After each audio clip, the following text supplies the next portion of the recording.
have governments done in the past, where you have a prolonging global crisis and that you must shield and protect livelihoods and nations from the shocks of this, global issue. When you talk about then that it has to do with local politics, what should governments do to actually shield their people? What should Kenya do today? Yeah. Well, first and foremost, we must conceive what petroleum or fuel is to our economy. It is by and large a bridge, because every sector of our economy is affected by petroleum in terms of consumption. So it's really the blood that really runs through all our economic arteries. And if you look at it that way, then the government has a regulatory role. And this regulatory role can move from the normal contingencies of the markets, right, to even emergency. Because if there is anything that can ground an economy to a halt today, until we transit to renewable energies, it is petroleum.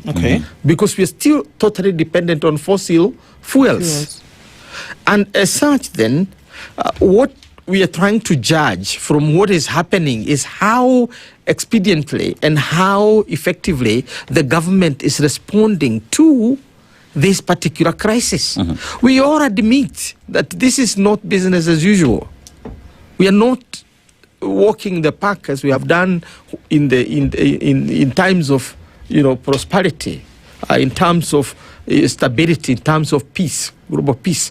Now we are facing a problem. And why is it a problem? Because the Middle East has been at the center of the global fuel stability of fuel business. And the Middle East is burning. Now, the Strait of Hormuz is said to be the route for over 20% of global fuel supplies. Yes. And linked to that is the Red Sea, which also, control about 20% of the freight of all commercial transactions globally. And therefore, the Middle East that we knew can no longer be a source of security. We have not even seen our government trying to tell us the alternative source of fuel that we are going to get if the Middle East continue to burn. Because you don't continue telling people, stay where you are and the typhoon is coming.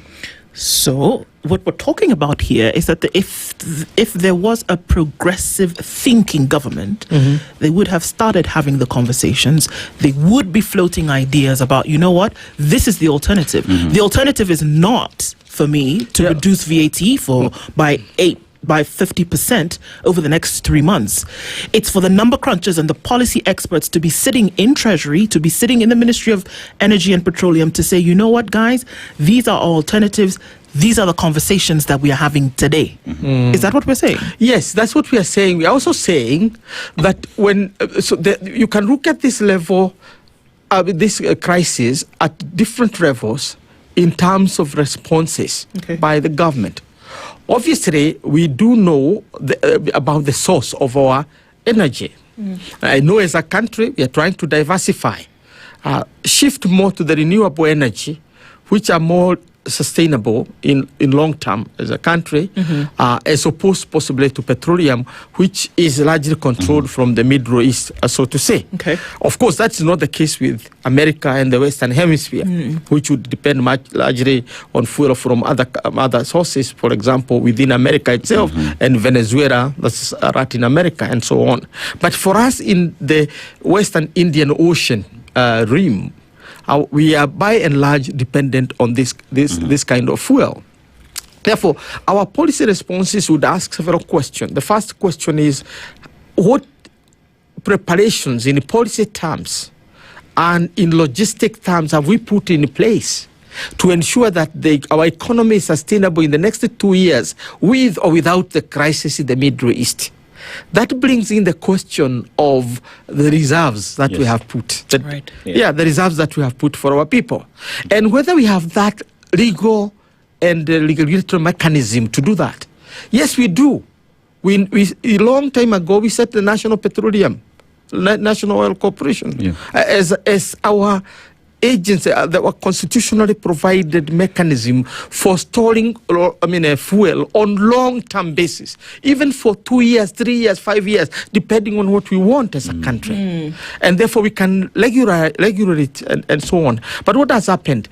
There's total ignorance, disregard of those mechanisms. So when we came together, which is now the second response, how do we ensure continuous flow of oil? We went to G2G arrangement so that there is supply. It was about supply, not about the costs. It was about to make sure that there was a regular supply. There is regular supply. All right. And this is the mercantilized, the kind of entrepreneurial mind of our politicians. It is not the mind of a nation builder. It is not the mind of a patriot. It's actually the mind of an entrepreneur. That you want supplies to the companies where you make profit. You want supplies to companies where you have shares. You want supplies to that's all. It's supply. About how that bears on the people is not the basic concern, which should have been the basic concern. And therefore, when we now begin to talk about policies, we are talking about policies that do not address the core issue of this crisis, which is the cost of petroleum vis-a-vis the rising standard of living, or the cost of living in the country, which already devastated by, declining service provision, whether we are talking about education, we are talking about health, you are talking about water supply, and so on and so forth. So in short, we are still avoiding the big question. How can we minimize the pain of this fuel crisis on ordinary citizens? And we are simply having a dialogue of the fools, where you are saying we are doing well, and the person who is bearing the burden is crying out that I cannot bear it anymore.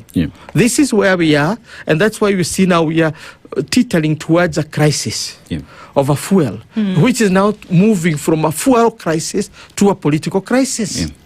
And you can see the political opposition has started now, drawing attention to the public about the need to stand up and ensure that we have bearable costs for fuel. I mean, Prof, even when you talk about the cost of fuel as we speak right now, we've just gone through the landed cost at the port of Mombasa, and what that is, 106 shillings, And with that, you look at the taxes that have been levied on these products that end up at the pump, and you look at all the levies that have been put there, and it's clearly over